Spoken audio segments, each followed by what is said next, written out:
Okay, let's go ahead and talk about one of my favorite features inside of Illustrator CS5, and that's stroke width. I'm going to create a new document here. I'm just going to make it 1024 by 681. It doesn't really matter what size you make it. It's just something that I'm using for just to be able to show you some stuff.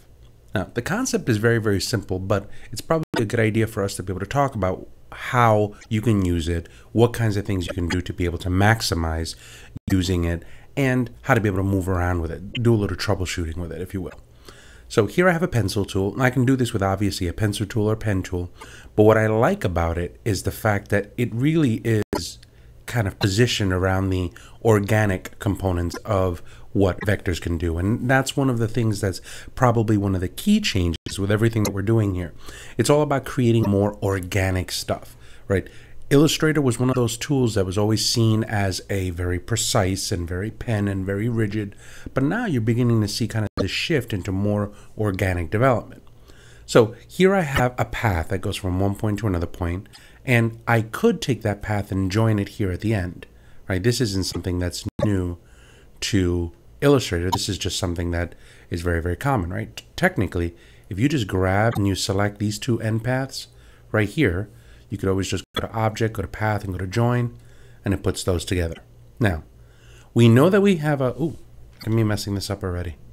So we know we have a path right here already set up. I'm just going to go ahead and grab my selection tool and just move it to the center. Now, if I go to View and I go to Outline, you see it's a path. You also know you're in outline mode here. So if it ever looks bad, check outline mode. Go back to preview and we're good. Now, before, the way we used to do strokes was just you would increase everything from a stroke standpoint and everything uniformly got bigger. If you click on the small strokes, it got smaller. I'm just going to go ahead and just put this at 7 points so you can see just a general stroke here. Now, the change is with this tool right here, the width tool. And what the width tool does is it allows you to take any portion of this document or of this object and adjust the width of that path. So I'm going to go ahead and try to zoom in here so you can see it. So here's the path. And as I'm walking along it, you'll see that dot. I haven't clicked on anything. I'm just using my Intuos 4 pen to kind of move around this. So here, as I move, it's always just going, all right, well, whenever you want, I'll go ahead and I'll set a path. Or I'll set a dot for the width. If you click and you hold it, you can go ahead and pull out, and that part gets made bigger. You'll notice that it doesn't really do it for all of these.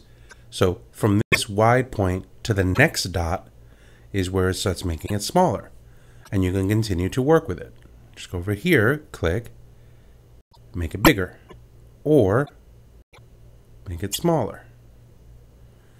And as you're doing that, it reforms that path. So you come over here, you drag, and you make it bigger.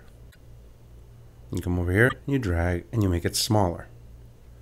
Now let's just go ahead and move along and just do a couple more of these. So see, bigger and smaller. Now, I'm going to zoom out so you can see what it's been doing here. So now it's creating this organic shape. And what I like about it is that it allows you to be able to kind of almost make something look very three-dimensional, right? Because this starts looking like shadows. But here's the consideration. As you do this, what will happen is once I drag this here, notice that it's dragging it uniformly. So it's messing up all of this stuff and it's giving it to me on both sides. And I don't necessarily want that in a lot of respects, right? I'd like to be able to taper this down. So in these areas where you grab these handles, notice that at any point in time, if I come over to the point where I automatically did something before, I see the top handle and the bottom handle. Dragging either of them will make the adjustment for the width of that. But if you hold down the Option key, you can go ahead and just constrain it so that it only does one side. So this is a lot better for you to be able to really go ahead and put in some precise control over how these paths are going to work with one another. Now by doing that, I can get into this area and I can bring this down. I can come over here and I can bring this in just for a tiny stroke. I'll bring the top down here really I'll come over here and I'll just do the same thing with this one side. And all I'm doing here is just holding down the Alt key. I come to this one and I bring this one in really, really tight. And now, by doing so, what I've done is I've taken this and it's almost kind of made it look like it has a shadow right on the bottom.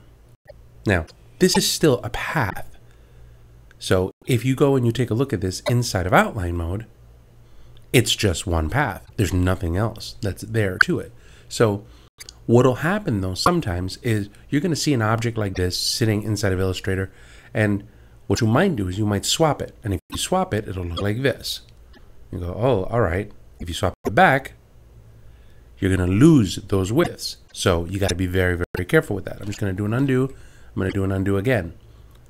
Now, if you want to be able to keep the properties of all of this stuff, you'll see that right here at the very, very top, you have a section that says variable width profile. So this has been keeping how you've been behaving with all of these. If you click on the drop down, you'll notice that there's a bunch of different presets that are available to you here. And if you want to add yours to that, you can click on this little save icon. Now it says width profile. I'm just going to call this cool shape. I'll hit the enter key.